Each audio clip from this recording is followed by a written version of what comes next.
Hey, what's happening?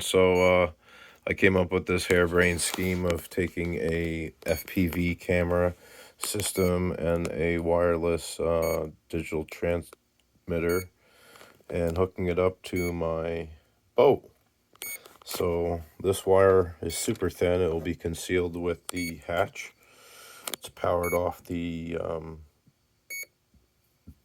BEC part of the transmitter, and it goes into the proprietary cable that only works with the Hero 3 and the Hero 3 Plus. It does not work with my 6, so I'm glad I had this camera laying around. So you're going to get this first-person point of view now, and if you look here at this FPV camera, this is what you would see in the cockpit.